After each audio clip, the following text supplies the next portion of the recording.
Hi, I'm Joe Rau. I'm a Greco-Roman wrestling Olympian at 97 kilograms. Yeah, so I started wrestling in a funny way. I was getting into a lot of fights over basketball and football games, like pickup games in my neighborhood. I was so ready to play football, but where I'm from, you weren't allowed to play tackle football until I think like third grade. So I was just chomping on the bit to play football. Like that was what I wanted to do. And I could wrestle at 6 years old. So there was this guy from Poland that lived across the alley from me in Chicago, and he kept trying to get me into wrestling. My parents were really resistant because they wanted to they didn't want to encourage my behavior.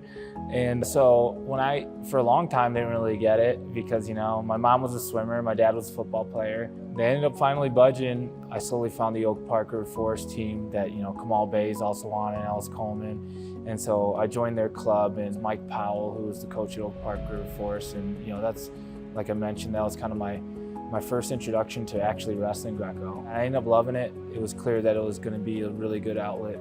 My mom was kind of the driving force in the household to getting me to practice, getting me to tournaments. My dad was a Green Beret in the Army, so he went overseas a lot. He did a lot of combat tours, so usually it was my mom.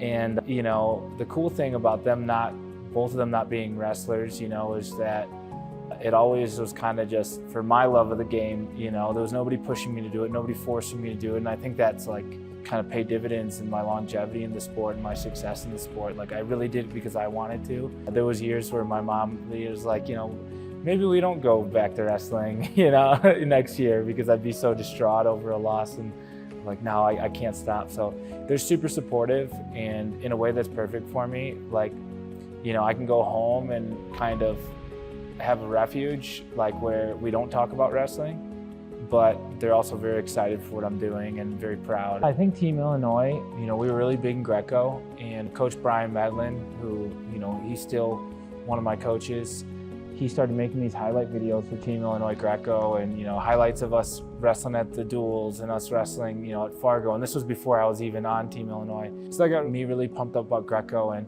when I'm wrestling folk style, I was doing a lot of upper body moves. A lot of folk style coaches discouraged it. I found Greco, and it was like, hey, not only do we, we let you do that, that's the whole point. So yeah, it's kind of cool. I kind of naturally gravitated towards it. And then when success started coming in Greco, it just kind of made sense. That's where the opportunities were.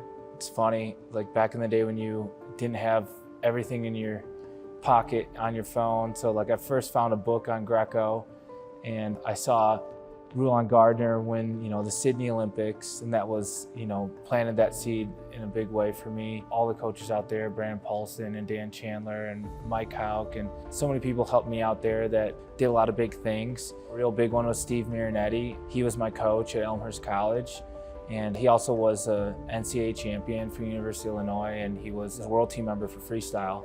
So he was really big in the transition from going from being a Division III wrestler to trying to become an Olympian. He helped me a lot, and he knew a lot of people that can get my foot in the door. One thing that I don't always hear from Greco guys is, learn ways and positions where you can kind of blend what you've been doing your whole life. I felt like whether we talked about it or not was a big focus of Minnesota Storm. They did really a great job of transitioning guys that wrestled mostly folk style into having success on the highest level in Greco. And I think it's because you can take some of the movements in folk style and you're gonna have to adapt them a little bit. You can't be grabbing single legs, but we can do something, where you can just reach around their hip, or instead of high crotches, you can do duck under. So I think I would say the same thing from just a high school athlete going into college at the same time. It's don't throw away what you've been scoring with and what you've been successful with. Learn a way to hold on to it and make it successful at the next level or in a different style. I would say that I think it's why I can switch between freestyle and folk style and Greco a lot too, is you got to accept that positionally we're gonna have to make adjustments. When I'm going to folk style, I need to protect my legs, I need to keep my hands down.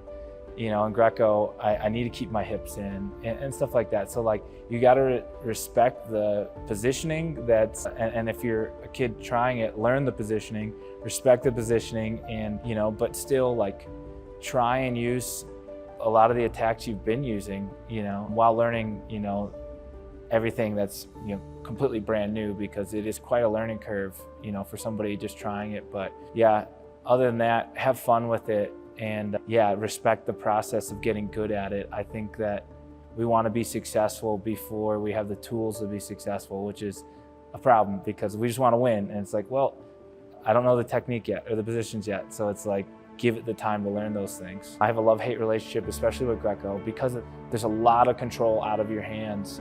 So when I lost in December, I was extremely frustrated because I got put down twice. And it's one of my biggest problems with Greco is that we have passivity and forced parterre, forced top and bottom wrestling. And I'm not a fan of it. I'd rather have overtime and make people score. Quickly after that, talking to the coaches here, Herb House, and talking to Justin Ruiz, our general manager, and just deciding to go overseas for 3 months. So I funded 3 months of travel overseas for myself, which wasn't easy, and pretty much just took myself back to the School of Hard Knocks of Greco, and 3 months just suffered financially and physically, wrestling the best guys in the world, and I knew, like, hey, this is it. Do I want to go to the Olympics or not? And do I want to do it in Greco? Yeah, all right. 3 months of suffering, and it worked out. And got into trials, it was kind of like the mindset was, I'm at peace with whatever happens here, and let's just do it. Let's do it. I want to see my fate. It wasn't like I was beaming with confidence. It was I was beaming with acceptance of whatever was going to happen, which was like, this is as good as confidence sometimes. Lose or win, let's do this. I'm excited. And it's crazy. I mean, I've really hit this tournament from all angles. Winning it, not having it qualified, qualifying it, not winning it, and now being the guy that comes in and tries to steal a spot. And the bittersweet thing is, like, I love Alan, and I know what that feels like too. So really, I kind of came into this tournament in this year just knowing that anything could happen. How surreal the whole moment was kind of really the only feeling that was very, very strong, was just like, I can't even believe this happened. With my journey, it was win the Olympic trials in 16, not qualify the weight, lose in 2021, and then it's like I retire, I come back, I'm on the Olympic team.